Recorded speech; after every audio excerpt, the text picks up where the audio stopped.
नमस्कार। देश की बात में आपका स्वागत है। मेरा नाम है नूर मोहम्मद और आप देख रहे हैं cstatus.com। देश की बात में आज हम चर्चा करने वाले हैं भारतीय जनता पार्टी की पूर्व स्पोक्सपर्सन नुपुर शर्मा के बारे में और उनसे जुड़े विवाद के बारे में जो थमने का नाम नहीं ले रहा है। दरअसल 26 मई 2022 को लाइव डिबेट के दौरान नुपुर शर्मा एक अभद्र टिप्पणी प्रॉफिट मोहम्मद के खिलाफ करती हैं। न्यूज़ एंकर के खिलाफ तरफ से उन्हें रोका जाता है पर वो नहीं मानती और वो बहुत लाउड रहती है उस वक्त, और उनका ये विवादित बयान लाइव टीवी पर रिकॉर्ड हो जाता है। इसका सीधा असर मुस्लिम समाज पर पड़ता है। देश के लगभग सभी राज्यों पर विरोध प्रदर्शन जारी हो जाता है। कुछ राज्यों में ये प्रदर्शन काफ़ी हिंसक होता है, लेकिन वक्त रहते स्थानीय पुलिस उसे कंट्रोल कर लेती है। देश के अलग अलग राज्यों में नुपुर शर्मा के खिलाफ FIR दर्ज की जाती है, लेकिन कहीं से भी नुपुर शर्मा के खिलाफ में कोई एक्शन अब तक नहीं होता। और दूसरी तरफ सोशल मीडिया के द्वारा ये खबर विश्व भर में आग की तरह फैल जाती है। विश्व भर में मुस्लिम इस टिप्पणी का विरोध करते हैं और इसका सबसे बड़ा असर इस बार खाड़ी की देशों में नजर आता है। खाड़ी की देश इस विरोध को लेकर पहली बार एकजुट इंडिया के खिलाफ में नजर आती है। इंडिया के प्रोडक्ट को बैन किया जाता है और ये पहली बार होता है जब खाड़ी की देश इंडिया से इस मामले पर माफी मांगने की मांग करती है। और अब जाकर भारतीय जनता पार्टी की नींद खुलती है। भारतीय जनता पार्टी के दफ्तर से एक्शन नजर आता है। नुपुर शर्मा को 6 साल के लिए सस्पेंड किया जाता है और उनके साथ नवीन जिंदल को आजीवन निलंबित किया जाता है। और साथ ही भारतीय जनता पार्टी ये स्टेटमेंट देती है कि वो इन विचारधाराओं का सपोर्ट नहीं करती है। उनके लिए देश के सभी धर्मों समान है और वो सबका सम्मान करती है। भारतीय जनता पार्टी के इस कदम के बाद भी मुस्लिम असंतुष्ट है। उनकी ये मांग है कि नुपुर शर्मा को अरेस्ट किया जाए और न्यायालय द्वारा उन्हें दंडित किया जाए। वहीं बीजेपी का ये कहना है कि ये मामला अब भी जांच का विषय है और विपक्ष इस मामले को लेकर भारतीय जनता पार्टी को आड़े हाथ लेते हुए ये कहती है कि बीजेपी के नीतियों के कारण पहली बार विश्व भर में अपमान हुआ है भारत। इस चर्चे को और आगे बढ़ाएंगे। हमारे साथ मौजूद है cstatus.com के फाउंडर मोहम्मद मोइनुद्दीन अंसारी। मोइन, देश की बात में आपका स्वागत है। मोइन, कुछ लोगों का नाम होता है काम करके और कुछ लोगों का नाम होता है बदनाम होके। उदाहरण के तौर पर अगर आप प्रशांत किशोर की बात करें, प्रशांत किशोर कुछ साल पहले तक इतने जाने नहीं जाते थे, लेकिन उन्होंने अपने काम से अपना चर्चा कर दिया। आज देश में बच्चा बच्चा उनको उनके नाम से जानता है। मेरा सवाल यह है कि पिछले कुछ दिनों ही में ही नुपुर शर्मा विश्व भर में जानी गई है, विश्व भर में उनके नाम का चर्चा है, तो इसका वजह क्या है?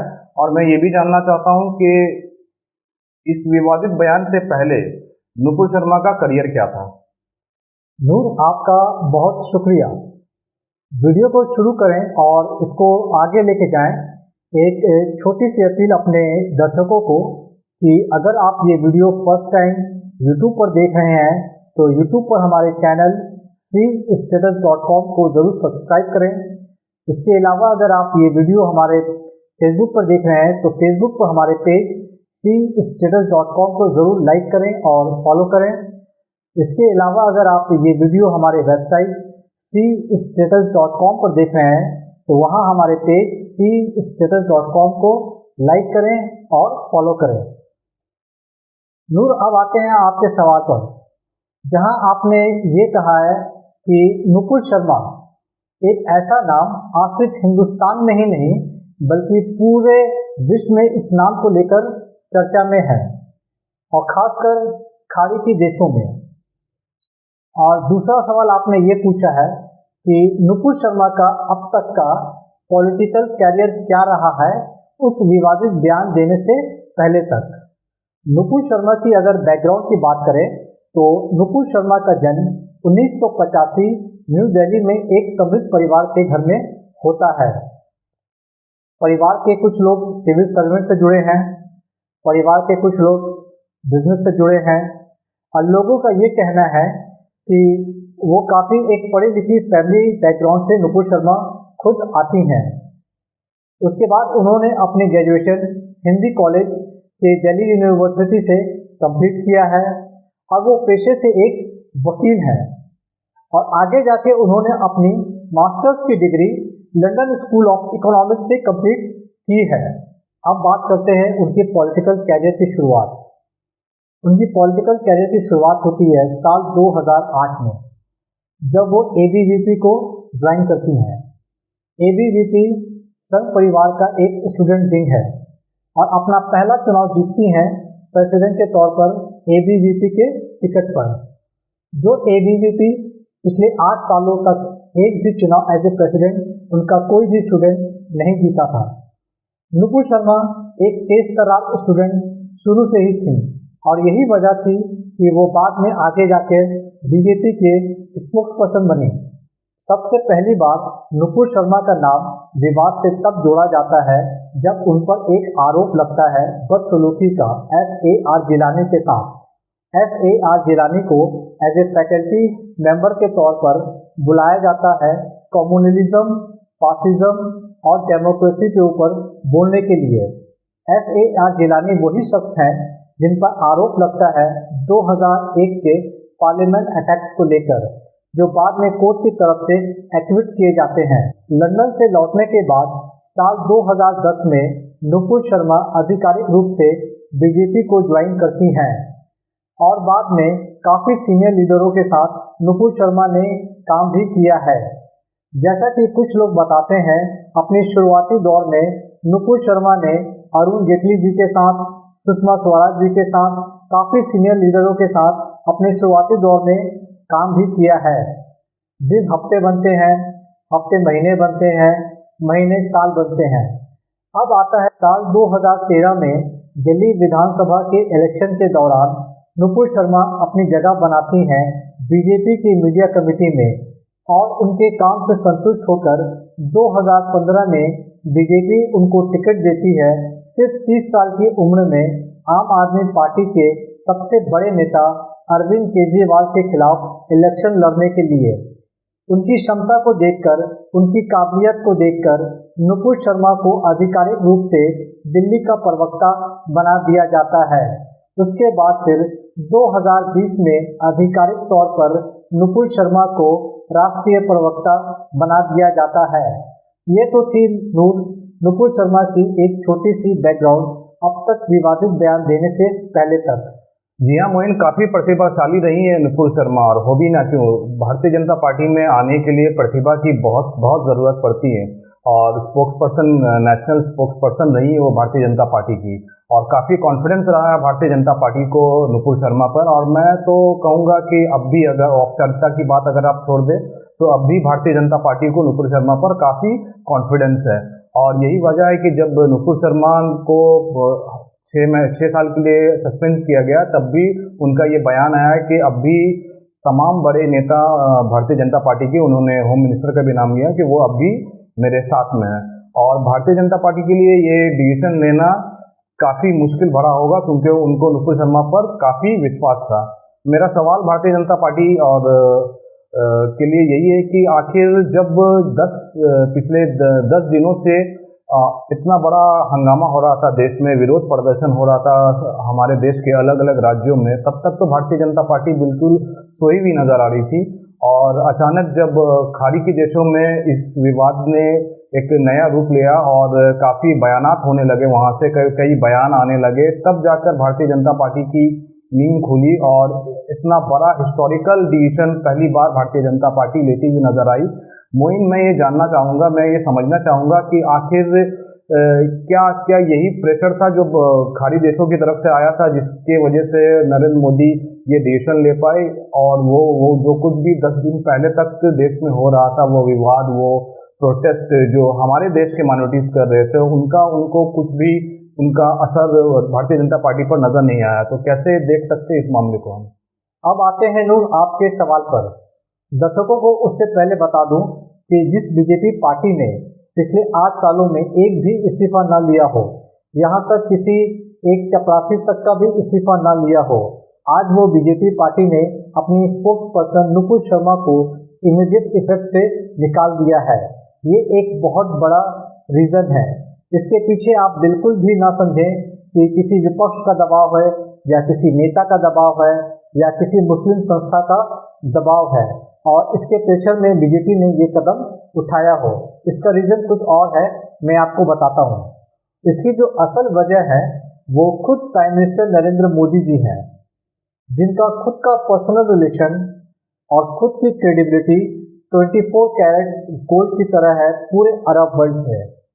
चाहे आप उनके रिश्तों की बात करें सऊदी अरेबिया के साथ, चाहे उनके रिश्ते की बात करें आप कतर के साथ, चाहे उनके रिश्तों की बात करें आप यूनाइटेड अरब इमिरेट्स के साथ, चाहे उनके रिश्तों की बात करें आप बहरीन के साथ, चाहे उनके रिश्तों की बात करें आप ओमान के साथ, चाहे आप उनके रिश्तों की बात करें फ़लस्तीन के साथ। ये जितने भी आप अरब वर्ल्ड के कंट्री देख रहे हैं, उनका नरेंद्र मोदी जी के साथ बहुत ही अच्छा और बहुत ही क्रेडिबल रिलेशन है आज की इस डेट में। इस पर्सनल रिलेशनशिप को मेंटेन करने के लिए अगर बीजेपी को आज नुपुर शर्मा जैसी तेज तर्रार स्पोक्स पर्सन को ये कह के निकालना पड़े कि वो एक फ्रिज एलिमेंट है, ये एक बहुत ही छोटी सी बात है। बीजेपी अगर आज चाहे अपना रिलेशनशिप को बचाने के लिए तो आज 5 से 10 मेंबर ऑफ पार्लियामेंट को भी निकालना पड़े तो ये उनके लिए 5 से 10 मिनट का ही काम है। अब बात करते हैं फाइनेंशियल रीजन की। इस वजह से भी हो सकता है नुपुर शर्मा को निकाला गया हो। आप पूरे अरब वर्ल्ड में अगर आप देखें, जो रिमिटेंस या पैसा वहाँ के लोग काम करके भारत भेजते हैं, लगभग 80% से भी ज़्यादा पैसा उनका कमाया हुआ भारत में आता है।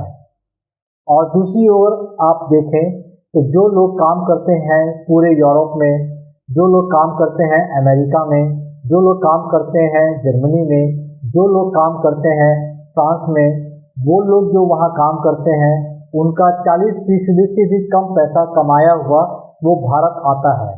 यहाँ से जो लोग यूरोपियन कंट्री में जाते हैं या अमेरिकन सब कॉन्टिनेंट में जाते हैं, वहाँ का सिटीजनशिप लेकर वहीं रह जाते हैं। जो पैसा भारत में आ सकता था, हमारे देश को मजबूत कर सकता था, वो पैसा फिर दोबारा कभी नहीं आता है। अरब वर्ल्ड से जो पैसा आता है वो हमारे रुपीस को मजबूत करता है डॉलर के मुकाबले। अगर ये पैसा हमारे हिंदुस्तान में ना आए तो $1 जो आज 78 रुपीज़ का है वो टूट कर हो सकता है ये आपको 110 या 125 के पार भी हो जाए। ये ताकत है पूरा अरब वर्ल्ड का पैसों का हिंदुस्तान में। दूसरी ओर अगर आप देखें तो जो लोग अमेरिका में काम करते हैं, जो लोग यूरोप में काम करते हैं, जो लोग फ्रांस में काम करते हैं, जो लोग जर्मनी में काम करते हैं, जो लोग कनाडा में काम करते हैं, जो लोग ऑस्ट्रेलिया में काम करते हैं, अगर वो लोग भी अपना कमाया हुआ पैसा हिंदुस्तान में अगर भेज दें तो आज हमारा पैसा तो मजबूत होगा ही, साथ ही साथ हमारा भारत भी बहुत मजबूत होगा। और आज की डेट में बीजेपी हो या प्राइम मिनिस्टर हमारे नरेंद्र मोदी जी हो, बिल्कुल भी नहीं चाहेंगे भारत का नाम खराब हो, वो भी एक फ्रिज एलिमेंट्स के बयान पर। जी हाँ, जिस तरह आपने बताया कि हमारे देश के लोग जो खाड़ी के देशों में काम करते हैं उनके ज़रिए से जो निर्यात होता है डॉलर या पैसा हमारे देश में, वो हमारी करेंसी को काफ़ी मजबूत करता है, ये बड़ा फैक्टर है। इसके अलावा जो क्रूड ऑयल भारत इंडिया में एक्सपोर्ट करती है, वो हमारे निर्यात का 60% क्रूड ऑयल हम खाड़ी के देशों से निर्यात करते हैं, ये भी एक बहुत बड़ा फैक्टर रखता है। और वहाँ का मार्केट जहाँ पर हम लोग अपने प्रोडक्ट्स को, हमारे खास करके फूड प्रोडक्ट्स को एक्सपोर्ट करते हैं, वो भी बहुत बड़ा फैक्टर रहता है खाड़ी और भारत की रिलेशन को बिल्डअप करने में। इन सब के अलावा मैं हमारे प्राइम मिनिस्टर नरेंद्र मोदी जी के व्यक्तिगत रिलेशन का हवाला दूंगा, क्योंकि अगर आप इंदिरा गांधी की बात करें या राजीव गांधी की बात करें या हमारे अटल बिहारी वाजपेयी जी की बात करें या मनमोहन सिंह जी की बात करें, इन सब ने अपने अपने कार्यकाल में इन खाड़ी देशों के साथ में एक अच्छा रिश्ता कायम किया है। लेकिन जब हम प्राइम मिनिस्टर नरेंद्र मोदी जी की बात करते हैं, उन्होंने इस मामले में एक विशेषता प्राप्त की है और यही वजह है कि वो कई बार सम्मानित किए गए हैं इन देशों से। मोइन, मैं चाहूँगा कि क्या विशेषता रही है हमारे प्राइम मिनिस्टर का और हमारे प्राइम मिनिस्टर नरेंद्र मोदी जी का, और किस तरह का सम्मान उन्होंने प्राप्त किया इन देशों से, इस पर आप दर्शकों को कुछ बताएं। नूर, आपने बिल्कुल सही कहा है। नरेंद्र मोदी जी में कुछ तो ऐसी बात थी, कुछ तो ऐसी खासियत थी जिसकी वजह से पूरे अरब वर्ल्ड में उनको सम्मानित किया गया है, और वो भी हाईएस्ट सिविलियन अवार्ड से सम्मानित किया गया है। तो अपने दर्शकों को मैं बताऊं कि कौन कौन से देशों ने किस किस अवार्ड से नवाजित किया है। याद कीजिए साल 2016 जब नरेंद्र मोदी जी को मिलता है king Abdul Shah award, Saudi Arabia का हाईएस्ट सिविलियन अवार्ड, जो अब तक किसी भी भारतीय को नहीं मिला है। अवार्ड लेने के वक्त नरेंद्र मोदी जी पूरे भारतवर्ष के 130 करोड़ जनता का धन्यवाद करते हैं और साथ ही साथ यहाँ के लोग जो पूरी मेहनत से, पूरी ईमानदारी से काम करते हैं, उनको भी धन्यवाद देते हैं और कहते हैं ये अवार्ड आपकी मेहनत का सर्टिफिकेट है। अब नूर आप चलिए अफगानिस्तान। याद कीजिए साल 2016 जब नरेंद्र मोदी जी को मिलता है आमिर अमानुल्लाह खान अवार्ड, अफगानिस्तान का हाईएस्ट सिविलियन अवार्ड, जो अब तक किसी भी भारतीय या किसी भी हिंदुस्तानी को नहीं मिलता है। ये अवार्ड नरेंद्र मोदी जी को हेरात में मिलता है उनके काम और उनके फॉरेन पॉलिसी को लेकर। अब लोग आप चलिए पालेस्तीन। याद कीजिए साल 2018 महीना फरवरी का, जब नरेंद्र मोदी जी को मिलता है grand scholar of the state of the Palestine award. ये पैलेस्टीन का हाईएस्ट अवार्ड है जो किसी भी फॉरेनर को मिलता है। अब तक ये अवार्ड किसी भी भारतीय या किसी भी इंडियन को नहीं मिला है। ये पहली बार हमारे प्रधानमंत्री नरेंद्र मोदी जी को ये अवार्ड मिला है उनके काम और उनके फॉरेन पॉलिसी को लेकर। अब लोग आप चलिए मालदीव्स।